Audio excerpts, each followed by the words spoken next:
And at this moment in hockey history, the Nashville Predators currently find themselves in fourth place in the Central Division. As a matter of fact, with just 2 games to go in the season, I can tell you that is where the Nashville Predators will finish the season, in fourth place in the Central Division. They have clinched a playoff spot after 80 games skated. The Predators have a record of 46, 29, and 5, 97 points on the season on home ice, which is where the Nashville Predators' next game will take place and also be their final home game of the regular season. The Predators have a record of 22, 16, and 2. The Nashville Predators scored 261 goals in the season. They've given up 240 against. That's a goal differential of plus 21. Update you on the Central Division and where we stand at this moment in time. The Dallas Stars still hold a 5-point lead over first place with 109 points and are looking to secure that division championship. The Winnipeg Jets and the Colorado Avalanche, both 5 points behind, second and third respectively. Right now, those two teams would face off against each other in the first round, and each of those teams have 3 games remaining on the season. So the Dallas Stars pick up any single point in their remaining 2 games, they clinch, or obviously the other way around, the Winnipeg Jets, Colorado Avalanche lose a single point, and it is decided. So the Dallas Stars look like they will win the Central Division. The Preds have finished in fourth place. There's nobody around them. Frankly, they're in a bit of a bubble. They are 7 points behind the Colorado Avalanche and the Winnipeg Jets, and they are 8 points ahead of the 5th place St. Louis Blues. So the Preds will finish in fourth place in the Central Division. For me, going into the season, I thought their ceiling might be 5th place in the Central. I, like very many others out there, were completely wrong about that. The Predators are going to finish in fourth place and are going to be a wild card team. Which one? To be determined. 5th place will be the St. Louis Blues. The Minnesota Wild will finish in 6th place. The Arizona Coyotes will finish in 7th place. The Chicago Blackhawks will, of course, finish in 8th place, as they have become accustomed to doing. For the wild card race, which is still of significant drama, the Nashville Predators are in the wild card number 1 with 97 points and 2 games remaining. The Vegas Golden Knights are the second wild card spot with 94 points, 3 points behind Nashville, but 3 games remaining. Now, there's some intrigue and drama with the Edmonton Oilers making a late run at the Pacific Division title, so the Predators now could face either the Winnipeg Jets or the Winnipeg Jets. Wow, my memory just went back a few years. They could face either the Vancouver Canucks or the Edmonton Oilers as Pacific Division champions if the Predators hold on and finish in Wildcard 1. If they fall out of Wildcard 1 and end up in Wildcard 2, they would end up with the Central Division champion, the Dallas Stars.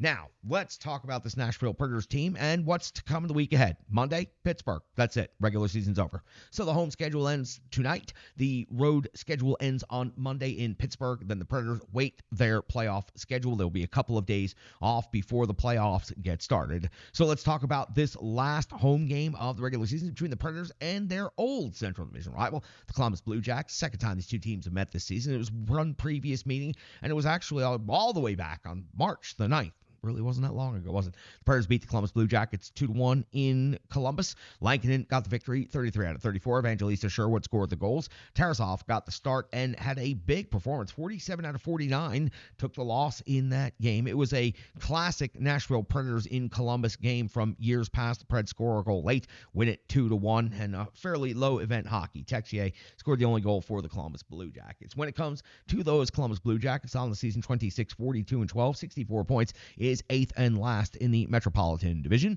10, 23, and 7 is their road record. They've scored 227. They've given up 291. It's a goal differential of minus 64. We talk about the most previous 5 games that this team has played. We go back to April the 4th, and it was a 4-2 loss versus the New York Islanders. On the 6th of April, a 6-2 win versus the Philadelphia Flyers. The 7th of April saw a 3-0 loss at the Carolina Hurricanes. The 9th saw a 5-2 loss at Tampa Bay, and most recently, the 11th saw a 4-0 loss at Florida. So before this road trip began, a win in Philly and then 3 consecutive losses on the road. Greaves, by the way, picked up the loss, 42 out of 46, a very high shot volume for the netminder for Columbus right there. So Columbus continues the road trip now in Nashville. The NHL ranks between these two teams in the matchup. The Nashville Predators 3.23 goals per game is 13th best in the NHL, while the Columbus Blue Jackets are 2.80 per game. That's 26th in the NHL. The goals against 3.00 for Nashville is 14th overall. 3.61 31 for Columbus's 31st overall in the NHL. In the shots for category, the Predators are well up into the top 10 now, 8th overall, 32.2, due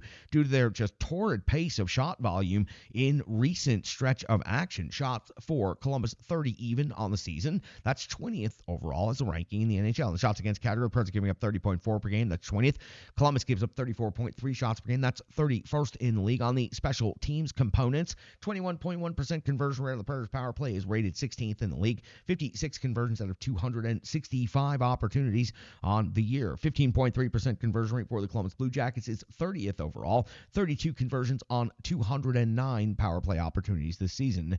When it comes to the penalty kill, the Nashville Predators rarely ahead of teams in these matchups, but in this particular metric, one ahead of the Columbus Blue Jackets, rated 24th in the NHL, 76.9% kill rate, 56 power play goals against. The penalty kill for the Columbus Blue Jackets, 76.8% kill rate, 25th best in the league, 53 power play goals against. Each and every team in the NHL is full of high-skilled individuals. We always like to talk about the top 5 scorers for each team. Let's start with the visiting team, the Columbus Blue Jackets. Johnny Hockey Gaudreau comes in with 11 goals and 48 assists on the season, 59 total points. That 11 goals is a very, very low number for him. Werenski, 9 goals, 44 assists for 53 points. Marchenko, 23 and 18 for 41. Jenners at 22 goals and 13 assists for 35 points. And Rockoff, 18 goals and 16 assists for 34 points. The Nashville Predators are paced by Philip Forsberg, 46 goals. I want him to have that 50 goals so bad at this point. 46 goals on the season plus 46 assists for 92 total points. The captain, Romeo-Josi, 21 goals, 60 assists for 81 total points. Nyquist, 22 and 50 for 72. O'Reilly, 26 goals, 41 assists for 67 points in his first season as a Nashville Predator. Tommy Novak, all he does is make plays for 16 goals and 26 assists, which equals up to 42 points on the season. Merzlikins anticipated to get the start against the Nashville Predators at 13, 17, and 8 on the season. .897 save percentage, 3.45 goals against average. He does have one shutout on the season, and I do not think UC Saros is going to get the start in the second night of back-to-backs as he has done all season long. Grosnick was called up, not sent back down yet. That indicates to me Saros is going to sit out this one and perhaps sit out the game on Monday as well to get UC Saros as much rest as possible to get him ready for the playoffs.